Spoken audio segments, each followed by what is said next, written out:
all the readiness of his administration to revisit the issue of the sacked non-indigenous civil servants in the state.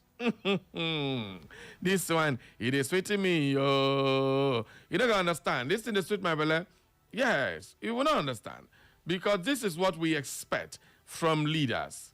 Abia State Governor Alex Otti directed that over 4,000 non-indigenous workers, including Imo State indigenes, sacked by Theodore Orji's administration in 2011 to 2012, will have their outstanding financial entitlements computed and paid after verification. The workers will not return to active service because they are now past their retirement age. Bam. Another hear them? He said, I for bring them come back to work, but I not feel bring them come back because una age don't pass to retire. Imagine somebody in sack since 2010, 2011. That's how many years? Nearly 15, 16 years added to the one way don't serve already before. Their service year don't pass. So T.A. Orji said they should be paid. They should pay all of them. I beg, clap for OT.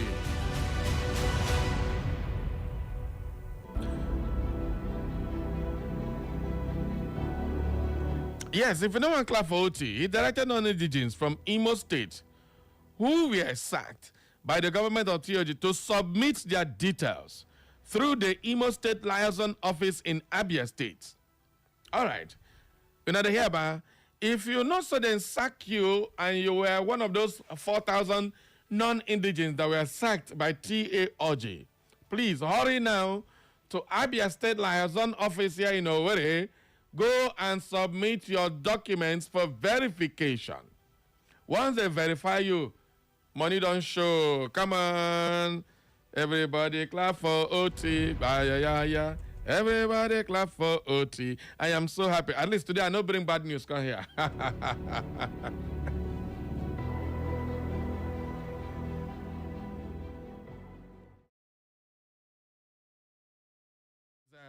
This is so important, so interesting that everybody should know. I am very happy with this development. You can understand that government, this is what I will call correcting the wrongs. Correcting the wrongs. One man who has decided to work for his people. This is a beacon of hope that a new Nigeria is possible. The wrongs can be corrected. People who have given up, if OT can do it, Nigeria can do it. That is all my message this morning. I don't want to talk too much today, at all. He was emphatic that the sacked workers will not be recalled into the civil service, owing to the number of years that they have elapsed since they left service. But I would instead be paid their outstanding entitlements. Wonderful. The governor said many of those affected had become too old to return to work, making the payments of their benefits a most appropriate course of action. OT made this known in Aba while responding to an appeal by members of the Imo community Ndimo in Abia during a civic reception in honor of the governor and his wife, Priscilla Oti, where the governor said the directive to settle the affected workers had already been issued and was not limited to any particular group. I have also listened to a plea about recalling those who were discharged a long time ago, about 2011, 2012. I thought I had given that directive when Anambra people received me.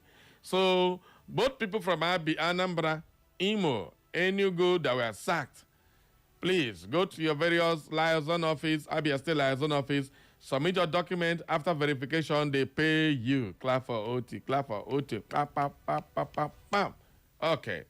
Now, what is the importance of this gesture? What's the importance of this move? I'll let you out there tell me what you make of this particular move from Governor Oti. This is the same state. They increase 18,000 to 30,000. You sack people, say no, you pay. The same Abia State, same Abia State. Governor T.A. Orji spent 8 years in that office. What was his scorecard? This man has spent 3.5 years. What is his scorecard? Without subsidy, they are paying government workers. He wants to pay the ones that were sacked. And nobody is being owed in Abia State. They have 24 hours light. They have roads that are closed, abandoned, forgotten. OT has reopened those roads. And this is one man. Imagine Enugu governor doing what he's doing. Imo State governor doing what he's doing. Anambra State governor doing what they're doing. Imagine what the Southeast would look like. Imagine all those terrible roads connecting the whole of the Southeast together, fixed by these governors. Imagine how movement within the Southeast will look like. Imagine if these brothers begin to liaise with themselves, know what is good for the Southeast. Imagine what the Southeast will look like. And then the bigger picture of Nigeria. So when we talk about governors being one of the biggest problems in Nigeria, some people don't know. If your governor is doing well, you don't even care what is happening at the federal level because you are enjoying the benefits of having a leader. It's a very simple thing. So as we are preparing to go into elections, everybody shine your eye. Who is that one man that Imo State can turn to? Who is that one man that Nigeria can turn to? Who is that person that has Nigeria at heart? Who is that person who is not a businessman, but who is a leader? Who is that person that is already made, fulfilled, not looking for government money to become among the rich people? No person will get touchy money. We're talking about known businesses who has professional track records, who can be seen to be the beacon of hope for the young people. Imagine what these people that were sacked, what their fathers are doing, and how the family survived for nearly 20 years now. How did they survive? And then all of a sudden they're giving a hope. We want somebody that will give hope to the hopeless. That is what we want. Governance is not just about building roads or building houses or building whatever it is you are building. Now we are building palaces for Igwes. And then that is not what governance is. Governance is impacting in the life of the people. So today we are talking about correcting the wrongs. Tell me what governors can do to correct some of the ills that have been meted upon the people. Mona forget presidency today. Let's come back home. What can our next governor do to, correct some of the anomalies that have been going on? Yes. Little wonder. All the people will come out. All of them will come out say they want to contest with Governor Oti. Everybody do about turn. Hosa. Everybody done to go back where then they. Because Abia people face slap person. If they have, unless the person where they come, he better pass Oti.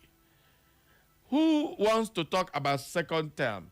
He has every right. No right-thinking person go tell and say no contest because they are seeing what he's doing. And also, candidates can contest, say, I can do better than OT. Yes, now they can't think what would they. That's what democracy is. Not government of the few, by the few, and for the few. Yes, that's what we're discussing today. Well, if you watch, our time is long gone, so we are not going to be taking too much on the newspapers today. I might just give you a few headlines, and then we can have this conversation when we come back. All right? Now, let's take some few headlines on the pages of the newspaper.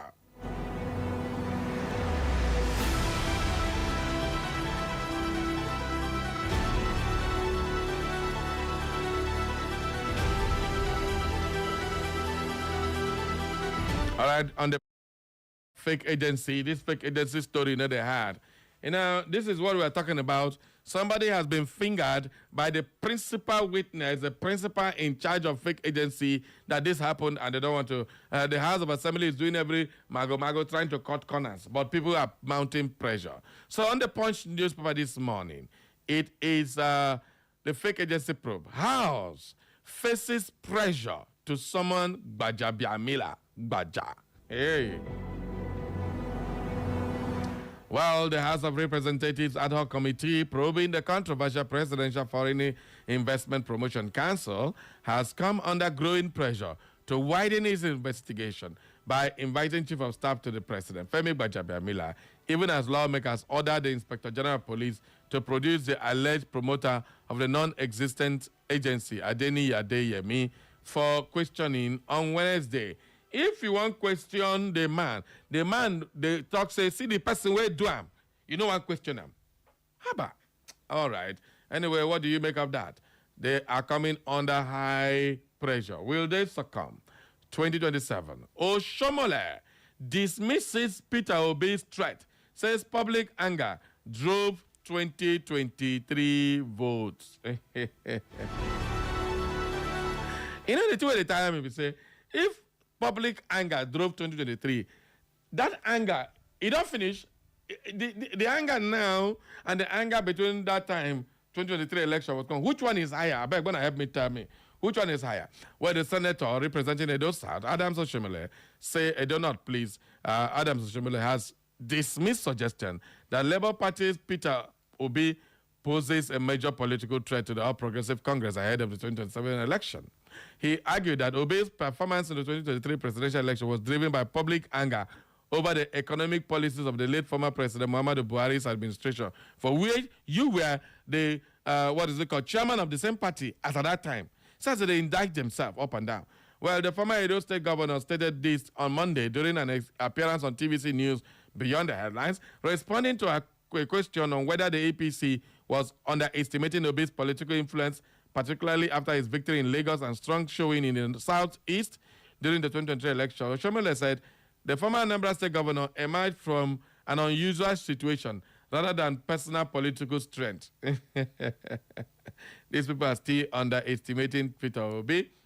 No, not at all, not at all. Obi was produced by unusual situation when a ruling party decided to destroy itself, making anybody running on its platform almost unelectable. It was that confusion that produced those votes, Oshomole said. So, what they are saying now, APC is stronger and they need to fight against themselves. So, at the end of the day, nothing mega. Okay, the former Labour Congress president blamed the cash crunch caused by the Naira redesign policy and the fuel scarcity that preceded the 2023 election for the widespread voter dissatisfaction that, according to him, benefited Obi. So, you know that bad policies benefited Obi. I want to ask Oshobaba, these policies of Bola Ahmed Tinubu, are they not angering Nigerians? Nigerians, again, man, ask you now, are you still angry or una anger don't reduce? This, according to Oshomole, no be me talk up. Oshomole talk up. I just ask the question before when I go say body say. Now Oshomole talk. I just ask, una anger don't reduce. Okay, make una answer me for that one. Over now to the Vanguard newspaper. Why insecurity escalated during Buhari's tenure? Ex-DSS director Amakri, okay, that's Amakri. Despite being a former military general, the administration was perceived as doing little or nothing about the escalating threats of insurgency. Who won't know what happened? All right.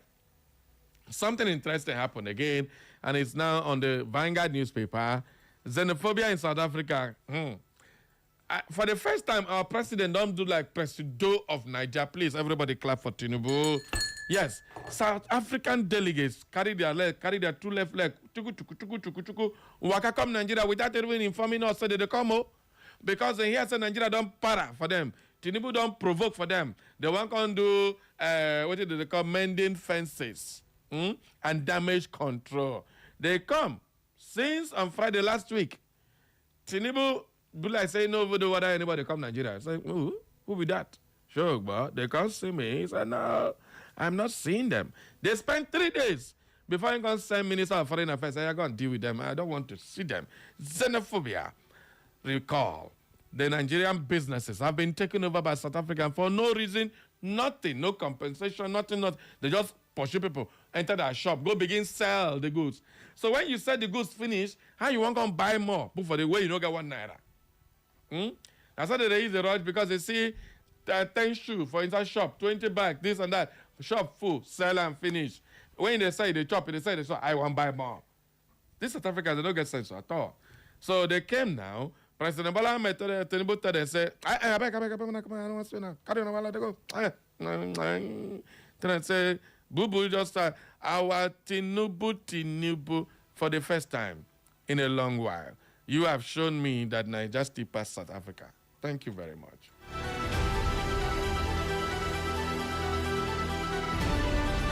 So those xenophobic attacks, they want to come and do damage control. It no work. We don't need them. Mona, go back to your country. Go and take your jobs. We don't want your jobs. All right? You are finding our trouble. Go to your jobs. Eh?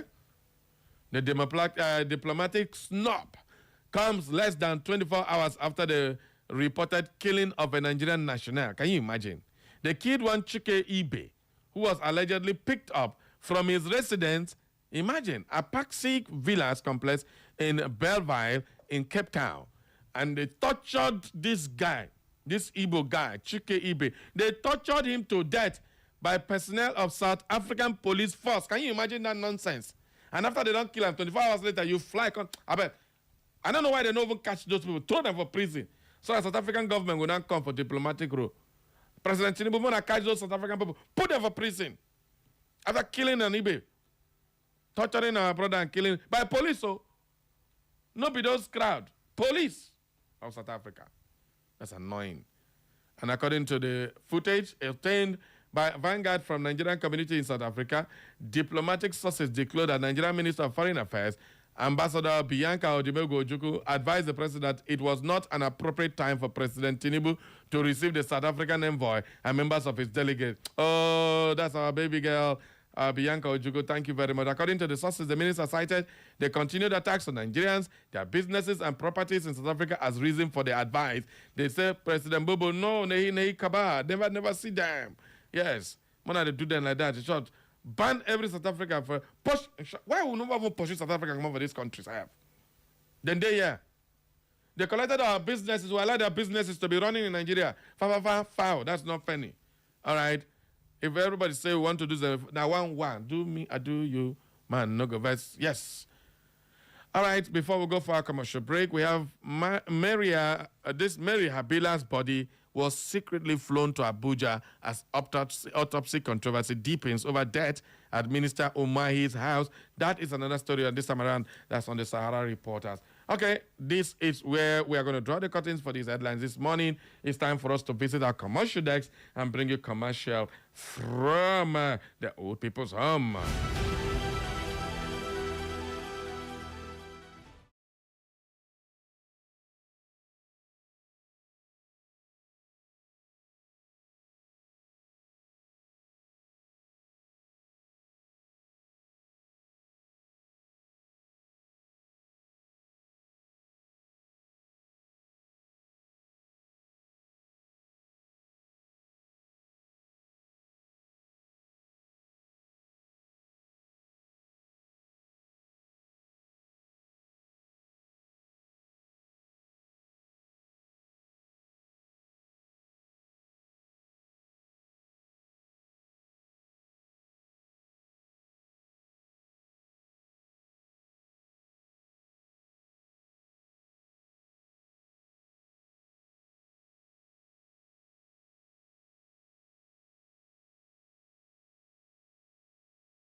Suspend me here. Are we the slaves? And I'm going to win this election. That is the truth.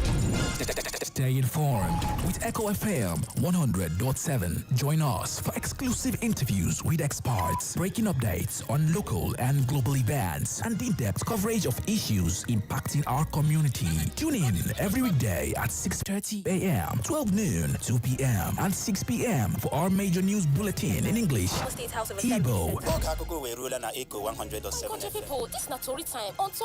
and Pidgin language. For more inquiries, you can reach us through our email, echofm@thekingmail.com. You can follow us on our social media handles at Echo FM. Echo FM 100.7 Owerri. We are the Fresh News People.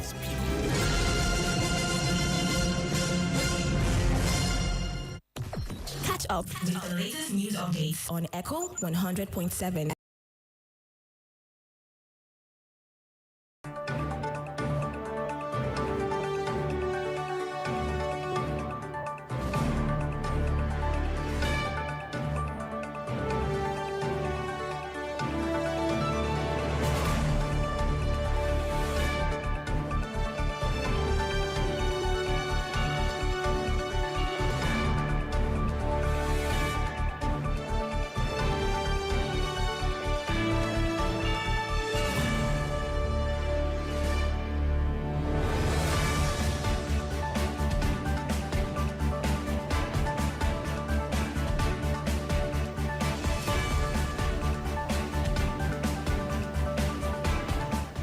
Welcome to the news update on Echo FM 100.7. Here are the latest stories we are keeping tabs on. The Federal High Court in Abuja has okayed hearing a suit seeking to compel President Bola Tinubu to provide maximum security to the presidential candidate of the Nigerian Democratic Party, NDP, Mr. Peter Obi, ahead of the 2027 general elections. The suit is, among other reliefs, praying the court to declare that Obi has the fundamental right to life and the right to live without fear, discrimination, threat of assassination, intimidation, or any form of harassment.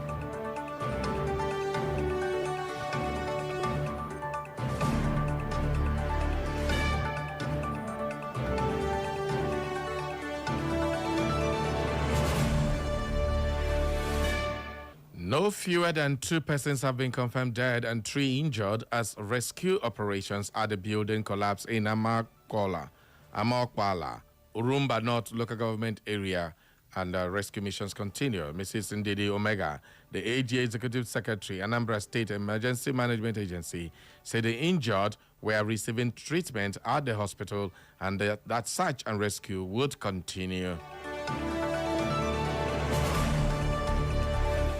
In Osun State, the Osun State Governor Ademola Adeleke has declared Tuesday, July 28, 2026, a public holiday to enable civil servants and other public workers to collect their permanent voters card (PVCs). The governor, in a statement issued by his spokesperson, Olawale Rashid, said the work-free day is to allow public servants to participate in the electoral process by picking up their PVC before the closure of the exercise.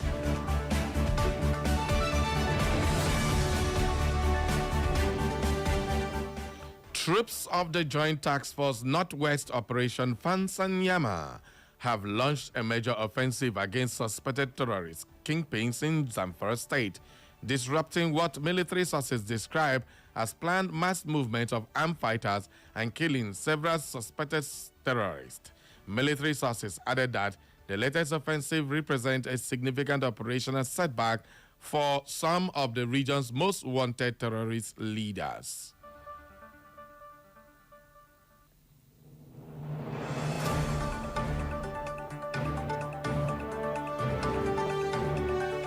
And in business, oil prices tumbled as a pause in tit-for-tat strikes between the United States and Iran boosted hopes for a return to their ceasefire and negotiations on reopening the Strait of Hormuz.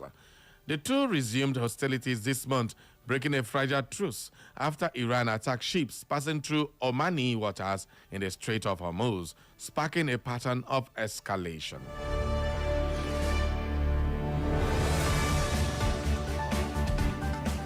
And in sports, a suspect has reportedly been arrested and confessed to stealing cash belonging to several Super Falcons players at the Marriott Hotel in Casablanca, Morocco, just days before Nigeria's opening match at the 2026 Women's African Cup of Nations. The incident occurred on the final day of the team's training camp in Casablanca before the Super Falcons relocated to Rabat for their Group C matches.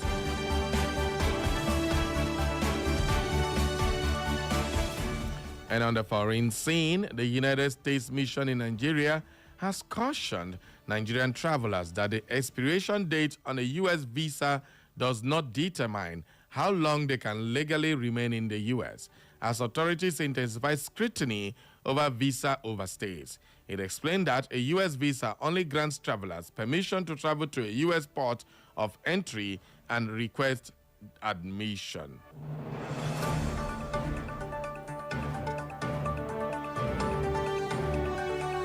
And that is all for the news update at 10, brought to you by our news desk. For more information and inquiries, visit our social media platforms.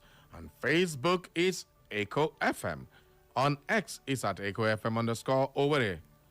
On Instagram, Echo FM 100.7. On YouTube, it's Echo FM 100.7. You can listen to us anywhere in the world by clicking on www.echofm.net. And that is the news update at 10. Thank you for listening. Stay with us for the rest of Straight Talk.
Presiding Bishop of this ministry, and I am awesome. My name is Barry Cosmos, the Radio Marshal, the Buruburu One on radio, the Okenze on radio, your big brother on radio. I am the main event, and I am here. Live on Echo FM 100.7 Owerri.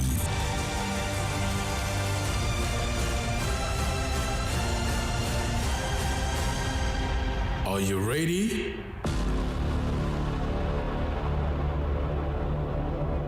Echo FM 100.7, the fresh news people.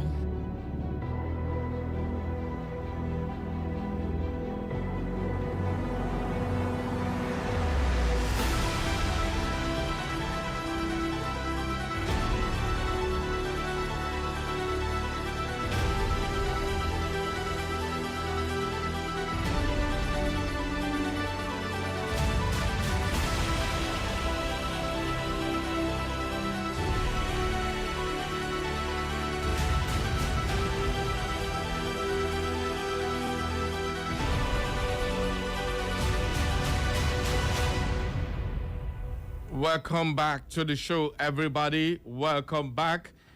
All right, today we are heading to Abia State. Of course, you can still add your voice to any of the headline which asked earlier on. Non-indigenous workers who were sacked in Abia State are breathing a sign of relief as Governor Oti has asked the Abia State Treasury to open up their vaults and pay them their entitlements before they were fired from their job. Well, recall.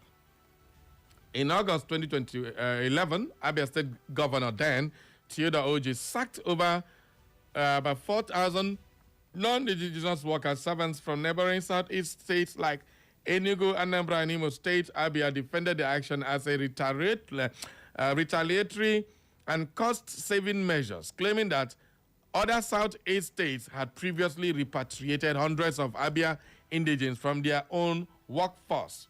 Okay, where did this all start? Where did this wahala started? All right. So some civil servants were disengaged in Enugu. Yes, some civil servants are disengaged in Enugu State. Yes. And Abia State say, okay, una sack our own people. Oh yeah, everybody sack, pack your load and go. So that was one of the things that led to T.A. Oji that time saying it was retaliatory measures. Well, any lawmakers started flaying Abia's sack of non-indigents. I think that was around October in 2011, if I'm not mistaken. I think I'm trying to recall. The Enugu State House of Assembly Tuesday condemned that time transfer of non-indigents in Abia State civil service back to their home state, saying the burden of 18,000 minimum wage, which had become a national issue, was not a justifiable reason of laying off workers. Imagine that. That's 18,000 that time. Oh. They say, okay, I cannot pay them. When I go in a state, go serve. Oh. Well, Abia State was part of Imo State before Abia State was created. And now people who were serving in the den, people if you are from here, you are serving here, like that, they became affected. And now the governor of Abia State is trying to correct that abnormally. So let's correct the anomaly together. What do you make of this move by Governor Oti of Abia State? Should other Southeast states emulate what Governor Oti is doing and do the same for people who were disengaged from service by either Imo State, Enugu State, Anambra State, and Ebonyi State? Especially those of them from Abia State.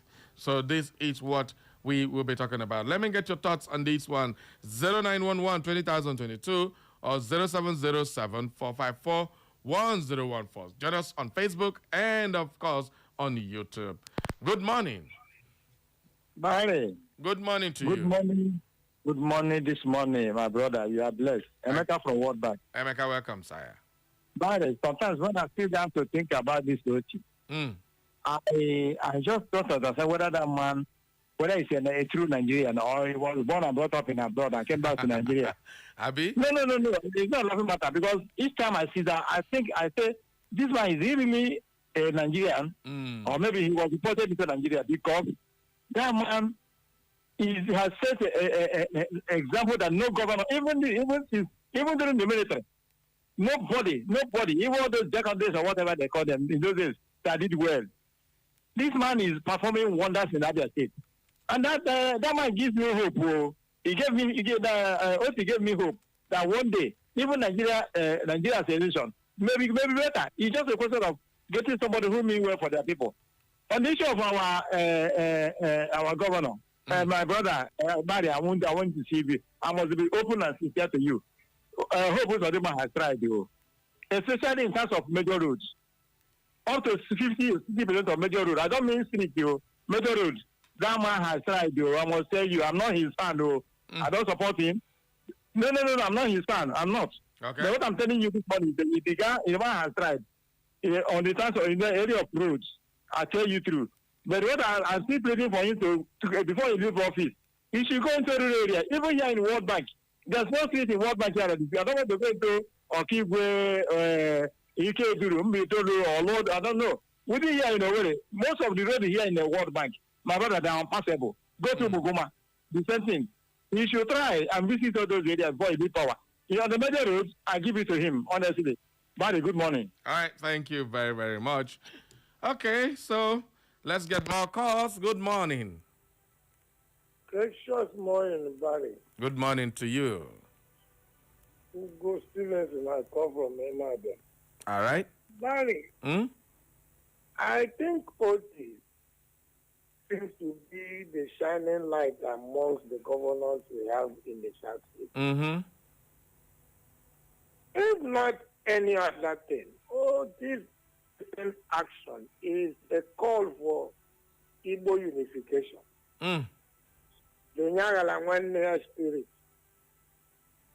And if for any other thing recently, Oti reminding Governor Hope that he speaks for himself as he concerns support on Tinubu is another patriotic Igbo call.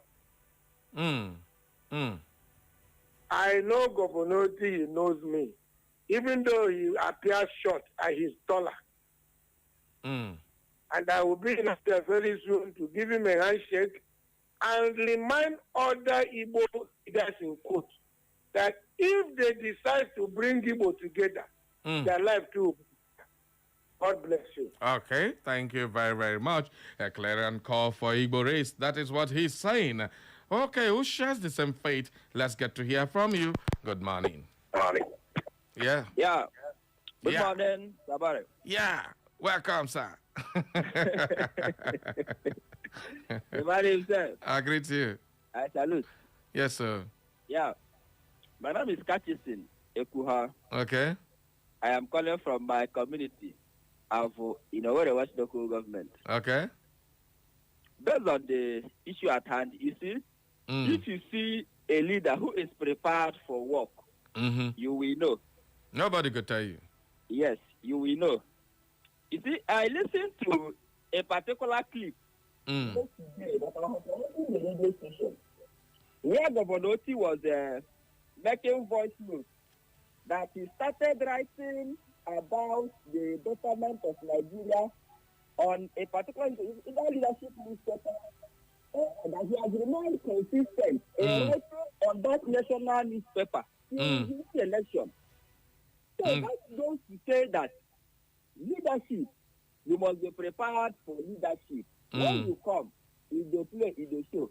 Permit me to just sell a little of my boss. It's just like when you come to local government administration in Imo State, the Owerri West chairman is arguably one of the best in terms of what he is doing that people are seeing.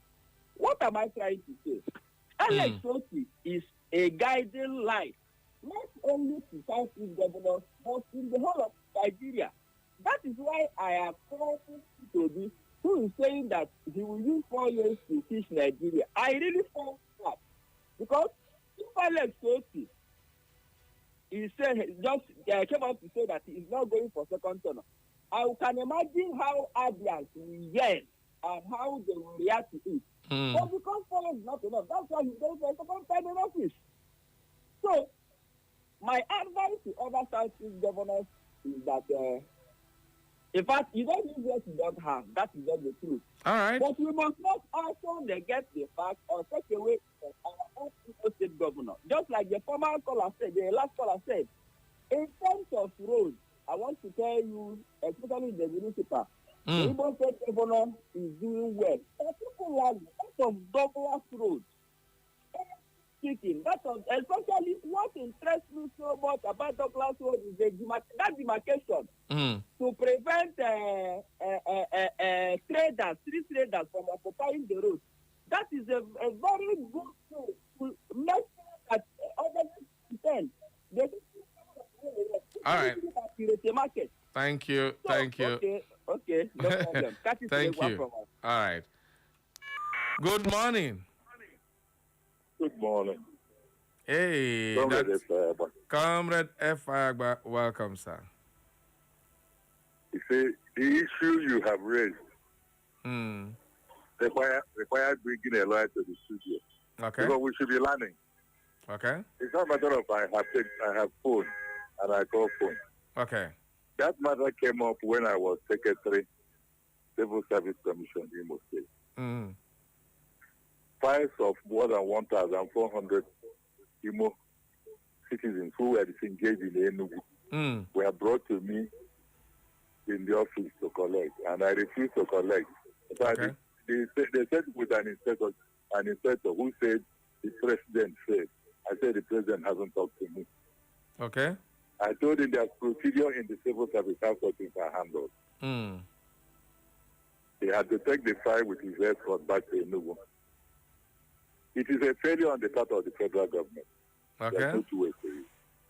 And they later handled it in what they call Council of Establishment. They stated the correct principles, but they were never implemented. It's a contract of employment by Enugu government then, because it's Enugu one that I was involved in. Okay. It was not predicated, it was not based on state of origin. And there's nothing like state of origin in Nigerian constitution. Okay. Nigeria has only one citizenship. And so the thing that they said is that AJA has a right as an employer Enugu to disengage his employees. Okay. But in disengaging them, they have to meet the obligations he owes to those people. And their disengagement should be legal. Okay. But I then left the civil service, and that matter was not followed up later. I think the people handled it casually, like what is happening in imprisonment pensioners issue.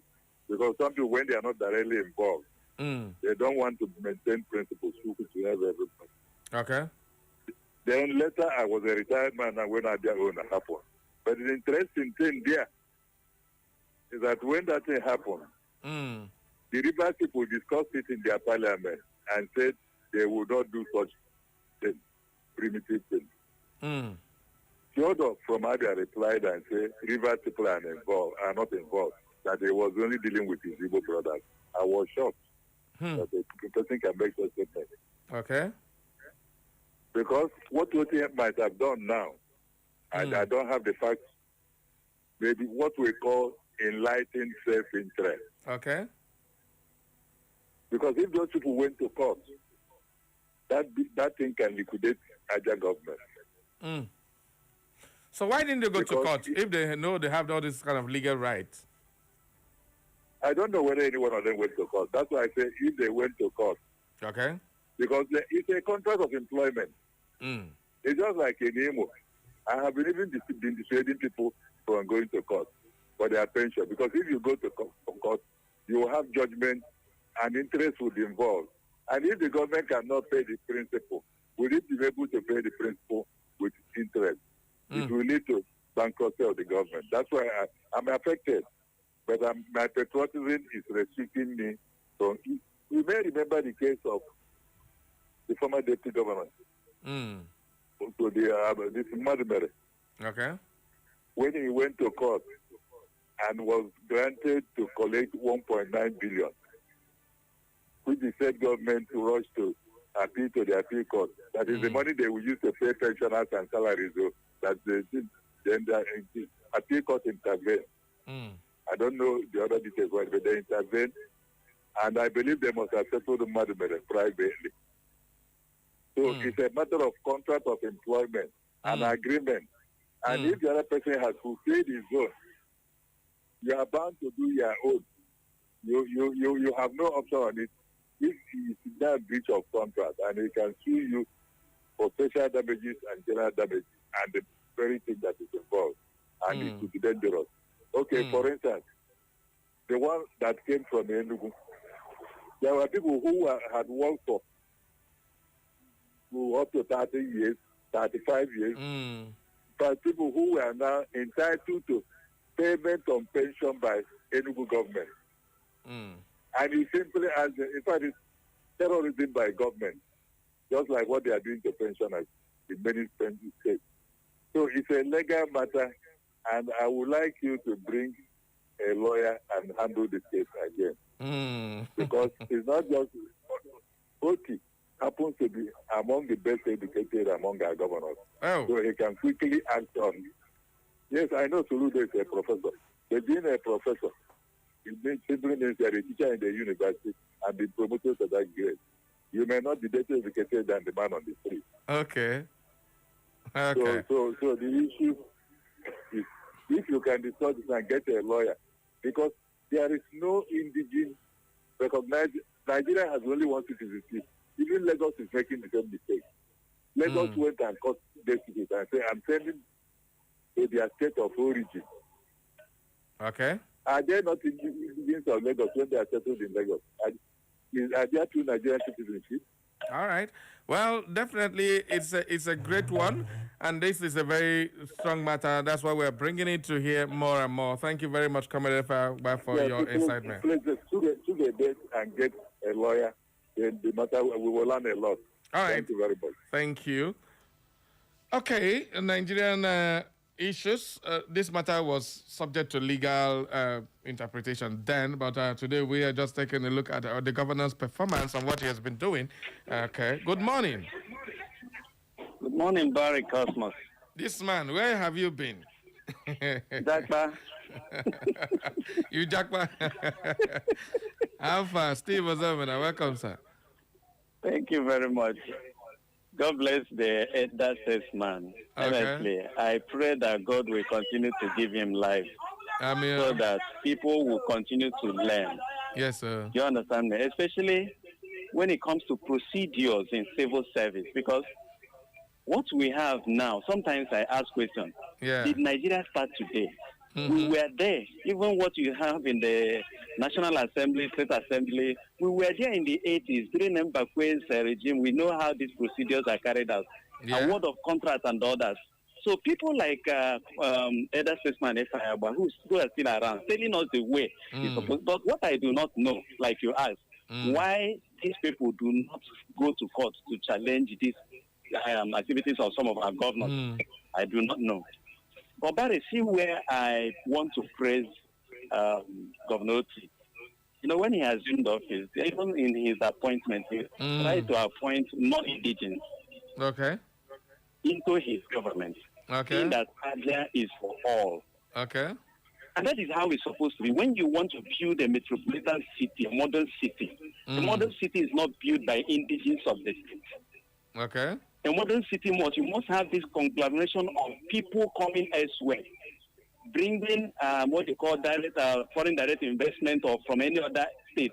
So you have a state where you have citizens, and sometimes I get worried. Barry, you are in Imo. Yeah. And you are working in Imo. You schooled in Imo. Yeah. You lived in Imo for, say, 20 years. But you're not an indigenous of Imo. Yeah. And there is an indigenous of Imo who lived in Lagos the last 20 years. He rarely visits Imo. He's an indigenous of Imo. And then tomorrow you will tell me that because Barry is not from Imo, but he lives in Imo, he went to school in Imo, he pays his tax in Imo, his tax in Imo, and then the rent and every other thing, you work in Imo. And then you say because you're an indigenous, you will not participate in certain things. You will be excluded in civil service. When it comes to election, if you want to contest, they'll say, no, you are not an indigenous of this state, so you cannot contest for governor. But you have lived here for 30 years. It's nonsense now. Then somebody who has rights, if somebody has been living in America all his life, because he's an Imo indigenous, he will come back and contest in an environment he does not understand. So when you see these governors doing these things, that's changing their state, and look at those states, there will be no development. Yeah. So I praise Abia governor for what he's doing. He should allow and develop Abia. Okay, that's great. Thank you very much. Okay, let's take one more call before we come to the messages. Who dem a line? Hello, good morning, Barry. Good morning to you, sir. My name is Jude Ubad, and I usually come from Nduchi, Ogdimo State, and this morning I'm doing precisely. So, what, Barry?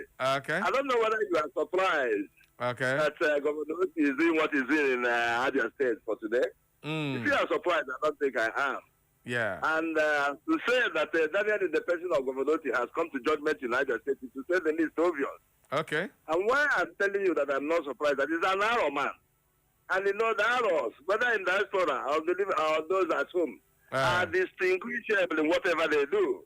Okay. You know I'm from Arrow, but I hope you are not becoming jealous of me. And you know, you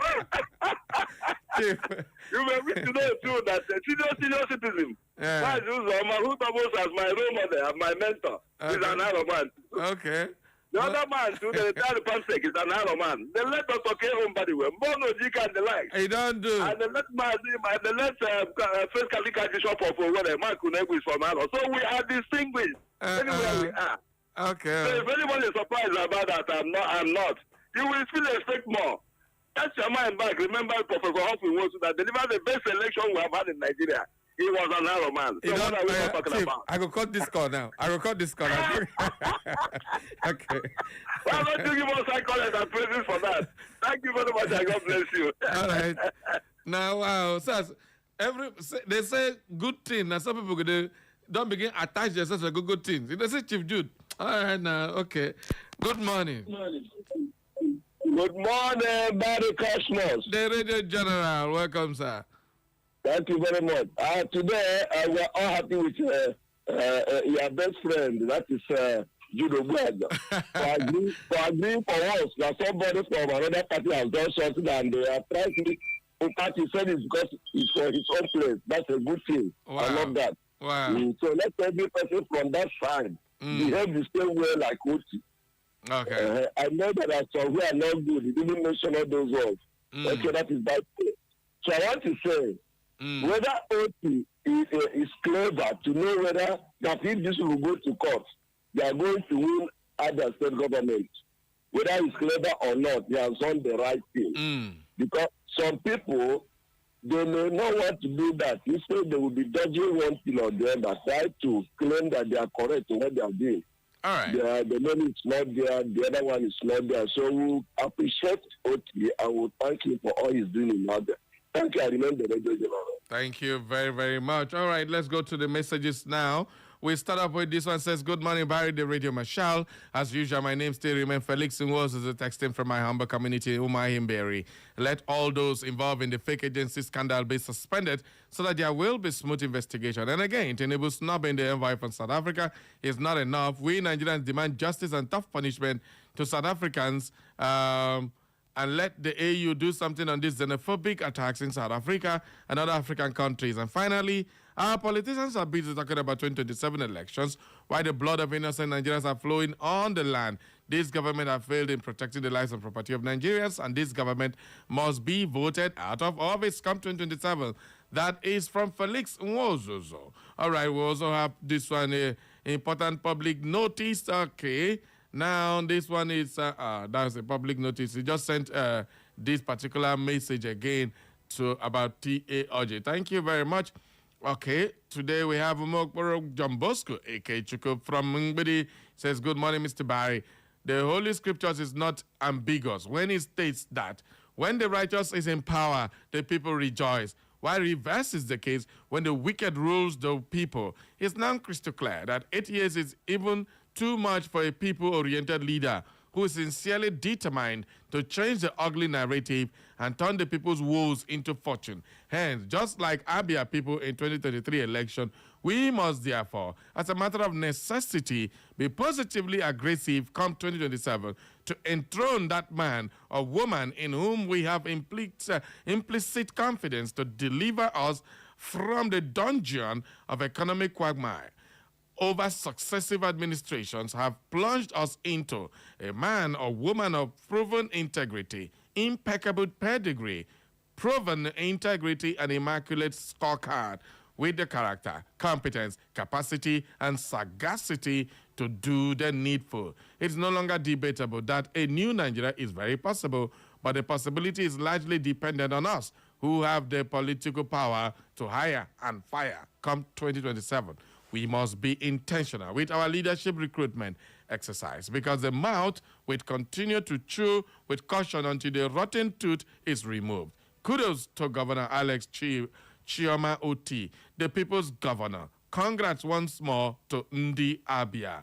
All right, everybody celebrating Governor Oti. Dr. Mrs. Ma Olebra sent in this one this very beautiful morning. She's saying, sad to observe that our nation's leadership fails to do the needful, but engages in policies and decisions that are not welcome by the overwhelming majority of Nigerians. Tell me not to wait much longer while they run this country around. Tell me not to be careful anymore, for all the cares without achievement is life without purpose. Seeing things go wrong and remaining dumb surely kills the aged, and refusal to hear kills the young. We have had enough of good speeches without actions in the country. One thing is clear, take it or leave it. We must all reap what we sow. That is the gospel, according to Dr. Mrs. Olebra. All right, we have this one. Say, good morning, Sabari. Governor Oti is on another level of governance, not showmanship governance we are faced with by APC government. The fake agencies gate will not abate until those perpetrators in government are brought to book. Barrio, sometimes I feel APC doesn't have anything good to offer Nigerians except discussing Mr. P.O. It is a shame. Elder Chijoke has sent in that one. All right, we have this one. Says, Barry, good morning. This is the Princess G. Glad, rejoicing with the people of Abia State. Yes, a new glorious Nigeria is very possible with people like Governor Alex Oti. I wrote a song to honor the late Ghanaian president, J.J. Rawlings, when he took over power in Ghana. That song is titled Love Instinct. That loving president, humble enough to rally me. May the Holy Spirit give me the same inspiration to write a song in appreciation of Governor Alex Oti. What can love not achieve? What can patriotism not achieve? Says the Princess J. Glad. Mean to say, he was humble enough to reply, the Princess J. Glad. Very excited as Barry Cosmos is. Thank you very much, ma'am. God bless you. Please write a song for Governor Oti. He deserves it. My name... okay. My name na I know what did you say? Na Olu, 4 years is okay to rebuild Nigeria. All right, thank God. Na Olu. Okay, this other one says, good morning, my eloquent and majestic Barry Cossi, and happy new week. Okay. Yeah. He who says Nigeria is poor, that person should visit a psychiatrist. Okay, I think that message was yesterday. We say once again, Mr. P.O. Okay, response to Oshomole's comments about Mr. Peter Obi's resounding and gallant victory in 2023 presidential election.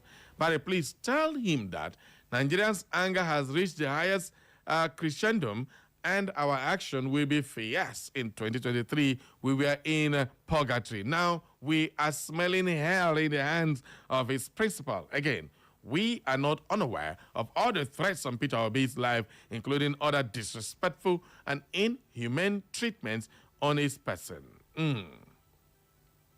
All right. Cases in point are the warnings issued by Edo and Benue state governors never to visit their states or risk his life. Is this utterance not against our national anthem? Yet the president said and did nothing because Mr. Peter Obi is his opponent. The government in which Oshomole is serving should be fair, just impartial in running this country. Isn't Lady Julie Naseke sent in that one? All right, we have this one. Says, very good morning. My name is Elder Friday. You can see the blood of an Igbo man running on Governor Oti. The other governors don't be Igbo, man.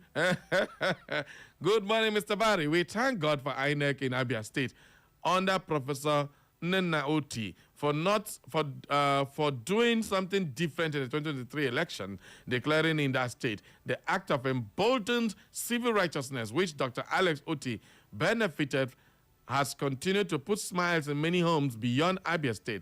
Abia State is now the test case in the next general election in 2027.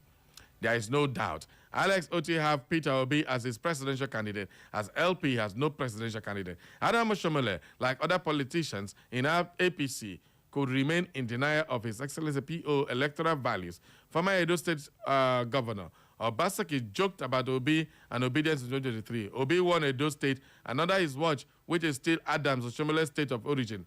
Obi will win Oshomole polling booth next year, elections by God's grace. We praise Abia State Governor gesture. To the non-Abians, including Imo State people, Imo State government should follow suit to recall employees in Youth Must Work sacked by Reuters in 2011. Thanks, Dr. Emmanuel in Owerri. Let's go back to the phone lines. Good morning.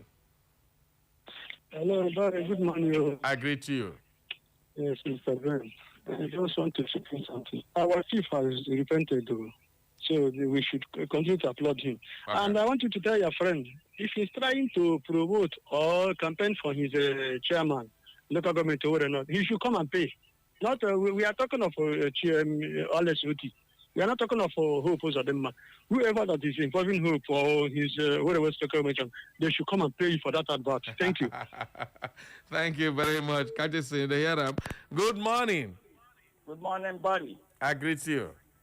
This is Awuja calling from Nekede. Awuja the Great. Good morning to you. Go ahead. Yeah. Barry, I want to join millions of Nigerians to thank Governor Oti for thinking it necessary to unite Nigeria once more. Okay. You see, this gesture has demonstrated by trying to pay off the sacked workers, non-Abians. Then it's a very good one indeed. And this will recall life that is already going. I think you follow. Yeah. Then I think Oti has come to rule. Oti is a born administrator. Okay. Oti is in God's heart, and he has used the talent God has given to him to raise up people, so that those people, the dying people, will once more have life.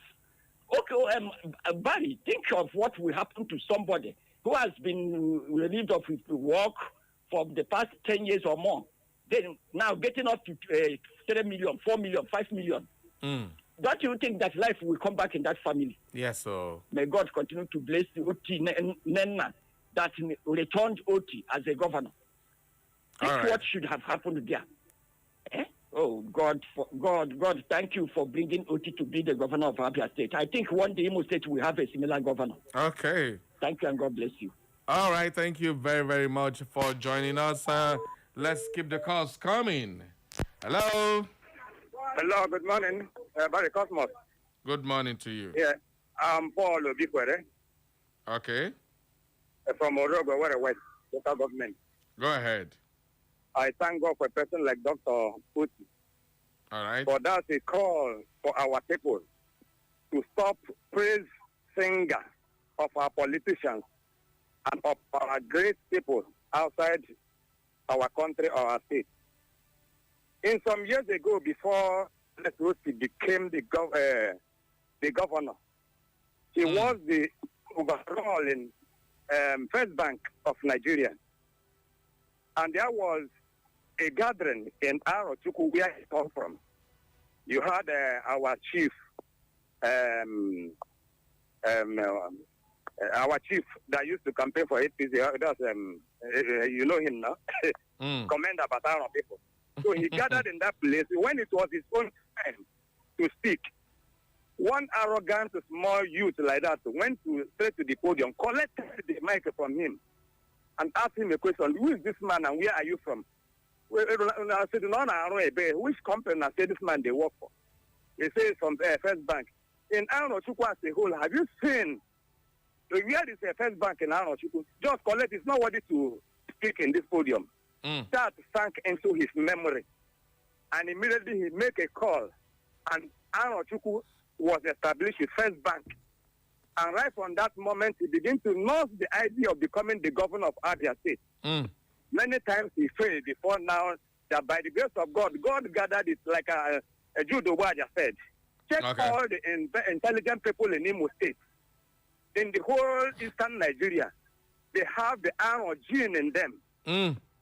All right. They have the Arno gene in them. And any Igbo man, the original Igbo man must have gene of saying no to no and not praising people because of their wealth and other things. And we see, Oti is like a furniture in a carpenter workshop. Compare with all our governors or the politicians that we have. When you go to the furniture workshop, you see Topi, you see Mbakwe, and you see Rochas, and all their. Then you now have to choose people like Obi. So it is their sample that will make you to choose them in election day and not the thing that you normally do. So we thank God for a person like him, and God has made it. So let's not praise singing. If you say yes, oh, what about my man?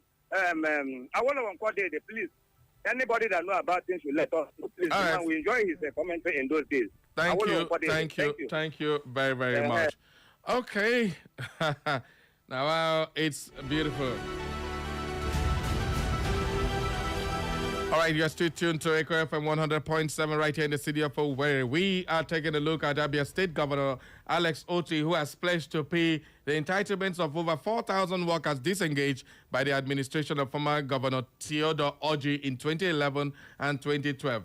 Governor Otti was very emphatic that the sacked workers would not be recalled into civil service owing to the number of years that has elapsed since they left service, but would instead be paid their outstanding entitlement. The governor said many of those affected had become too old to return to work, making the payment of their benefits the most appropriate action or the most appropriate course of action. Well, now I want us to take a look at this mass disengagement of non-indigent civil servants in the Southeast, and it offers critical lessons in governance, regional integration, and public policy. Now, when you do policies, you just some people, governors just make policy without looking at the long-term effect of such policies, and this is one of them Governor Otti is trying to correct. Lessons in governance and economy. Well, a flawed revenue planning. This is one of the biggest problems. When a state relies solely on federal allocations to fund wage, and it increases and creates highly vulnerable public sectors. This is one of the biggest problems of many states. Your internally generated revenue, either they are not collected very well, the small one where they collect, some people go first pocket up. Money that's meant for the state will get into the pockets of people. And this is one of those crazy reasons why so many governments are failing. Just imagine, they only increase minimum wage to 18,000. Somebody sack workers. Imagine that.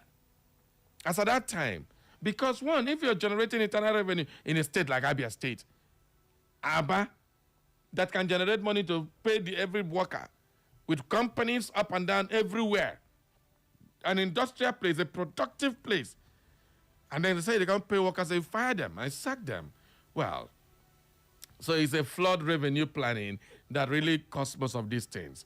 Another factor I can think about is economic isolation. It fails.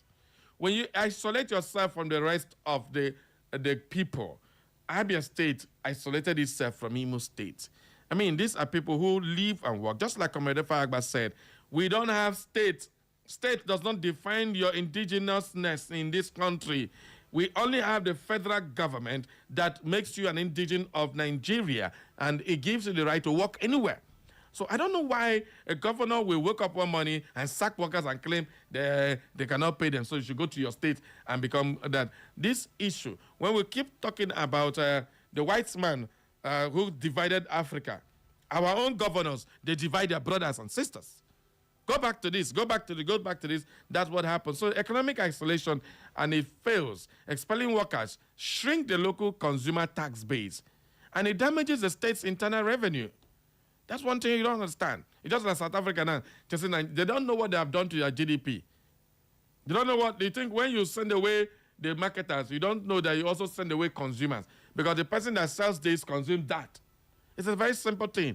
And then when you send away those workers, you are damaging the IGR of your state, and that is one of those craziness. Expelling workers shrinks the local consumer tax base, and of course, your tax is also reduced. Administrative churn, the mass layoff followed by eventual policy reversals create massive bureaucratic backlogs and legal liabilities. If these people go to court and win, can that state pay? Imagine when you go, they tell you to pay somebody 1 trillion in damages, because the money that you have accrued over the years, I mean, come on. And you have to do that for like 4,000 people you disengage from civil service. How will that government survive when you bring all this kind of craziness? So these are lessons to be learned. We don't want to hear this kind of thing again. Kudos to Governor Otti.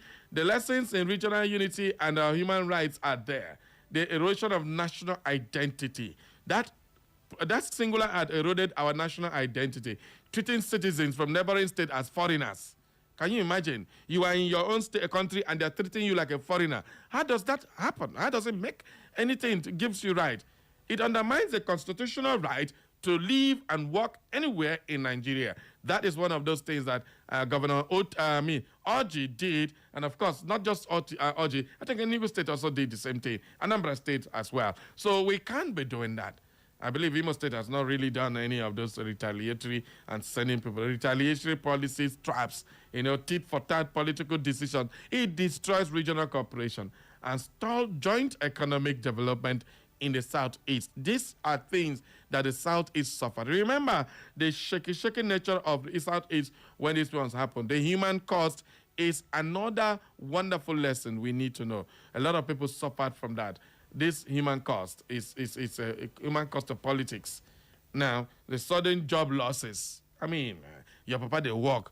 Nothing. He's not due to retire. All of a sudden, after maybe 20 years of serving, they sack him. For what? The only crime he committed is that he's not from that state where he's working.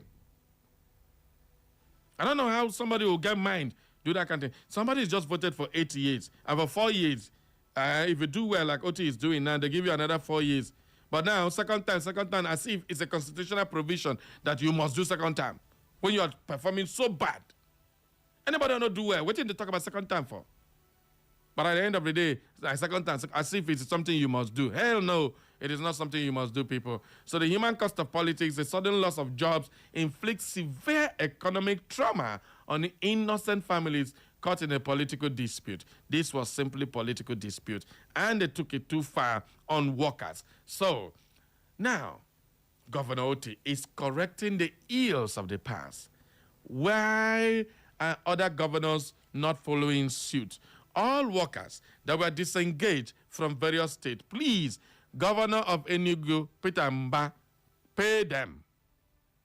Anambra, Soludo, pay them. Imo State, our dear Governor Hope Uzodinma, paid anybody who was disengaged. I believe Imo State didn't even do that. But if there were any, pay them. Ebonyi State, pay them. These are our regional brothers here. So that's exactly what we are saying. You don't sack anybody because he's not from that state. It's just like what happened in Lagos during the election. If you're not from Lagos State, if you're an Igbo man, you cannot come out and vote. If you're a Hausa man, all those craziness is what we don't want. And it's all about what? The human cost of politics. And we don't want it in our polity anymore. So everybody, hail to Governor Oti. All right? We appreciate this one. All right, you're stay tuned to Echo FM 100.7 with the Radio Marshal Barry Cosmos, the Guru One on radio. So I'll just take 2 more calls and we call it a wrap. Okay? Who are the lucky 2 callers? Good morning. Who did my line? Good morning, Barry Cosmos. Welcome. My name is Onyeka Chukuma. I call from Works Layouts. All right, Onyeka Chukuma, go ahead. First of all, why we commend Governor Oti for what he has done. All right. We don't need to raise much voice on that because the law permits that when someone is disengaged this way, this is what the law states. You need to do this. But sometimes we give much accolade to people or governors as if they said they've done. He knows the law. The law permits someone who is disengaged this way to benefit this way. It's just because of some of our governors, I do not know where they come from. The orientation, the school, where they managed to become governors, that they do not have respect for constituted laws and authorities. We do not have to overpraise Oti. But thank you for teaching all that. If they will learn, you understand? Then on the side of South Africans, we don't need to also praise Mr. President. The reason they treat Nigerians this way, because we have not even valued our people here. People are being killed every day. The security people that are supposed to protect life, they kill people anyhow in Nigeria. All right. Kill people, you bring them back. So I don't know the reason we should praise them. The law permits us to benefit if we are hot this way. Thank you and God bless you. Well, thank you very much. The law permits them to do that. Very important. I understand what you're saying. But for God's sake, how many of these governors remember that the law says you should do this? So the one way try do am, go helam, so that others go learn. And it's a good thing. Nobody is praising any governor for doing that. But at least the one way do am. How many years? How many governors came after TOG? And then what happened? And since this issue happened, which of the governors in the Southeast that it was affected, they were affected, the people were affected, that even thought about them, not to talk about paying them their money. They don't chop the money, forget them. So the one we don't try, Motolan, thank you. I beg for even remembering that these people exist. All right, let's take 1 or 2 messages on our Facebook page. On our Facebook page, we have Omaga Namani. Also, Francis Omaga Namani, watching live from Amangunze in Enugu State. He says, good morning, my people in the studio. Keep up the good work. Thank you very, very much. Noble Nabuihe says, Ogabari, good morning. I am Mr. Noble from World Bank. Please tell Oshomole and APC cohorts that now my vex don't rise to 199%. Okay, 199.100%. All right. I think it's the same with most Nigerians. A new Nigeria is possible. That is reacting to the message of Oshomole, who said that Peter Obi benefited from the anger of Nigerians because of the Naira redesign. So I ask, your anger then and now, which one? Let's get it in the comment section, people. Victor Victor HD says, Emi Victor Agabari, how are you? I am fine. Julie Nasiki, I think I've taken that one on our WhatsApp before. Don Peter says, good morning, Mr. Barry Cosmos. How are you doing? For me, I doing fine. Okay, thank you. Maybe that's a typographical error. It says okay. Where is this message? The message, Don Peter, your message is Dan Skelewu. It says, okay, I'm doing fine. Thinking for Nigeria with deeds of bad with zero-minded corruption leaders is a waste of time. But with God, our hearts will heal one day through one person. Amen. Ukpange Yele said the Okenze on radio, the Guru One on radio, the Big Brother on radio, the Radio Marshal. Good morning. My name is Enyenam Mwafibo, the only son of Akwa Ibom, Ikotek Pene. But it's not a surprise to me hearing that they steal from Super Falcons, because the people that carry this act is aware that some of our leaders have been looting our money. Jesus Christ. How do you catch money to foreign land, building houses in foreign land, going for hospital check in foreign land, their children schooling in foreign land, and so that the spirit of criminality has expanded to outside the country. Talking about the best performance of governors, I think Governor of Akwa Ibom State is the best governor. No other person than Pastor Weti Ginika, our governor Umoena. But may your days be long. He don't praise Umoena because now Umoena, the happy our governor. All right, no wahala. Honorable John Ahunwa Easy, it says from Ifakala Mbitoli local government. Good morning, Barry. I just want to thank our governor, Onwa Oyoko, for his efforts in fixing Nworubi Ukwaji Road in Mbitoli local government. It's really massive. Thanks and have a nice day ahead, DJ Easy. Frank Twite says, Champ is never giving up. All right. And Julian Nasike says, good morning, my majestic barrio. Do you know I was a victim of the non-issue thing in Enugu State? That was where I had the word for the first time. I ran to cross River State and suffered the same. May God bless Governor Oti. You see, this is somebody who was a victim of this one. But right now, she's not thanking Governor Oti. I hope Enugu State and Cross River State will do the same. Our time is up, and this is where we are going to draw the curtain for today's program. Thank you all for being part of the program, and I wish you the very best. And everybody who has been part of this program, thank you for joining us. Until we do this again tomorrow for another round of straight talk, no bending corners. Up next, that's Slim Diva with Health Revolution. Bye-bye. Echo FM 100.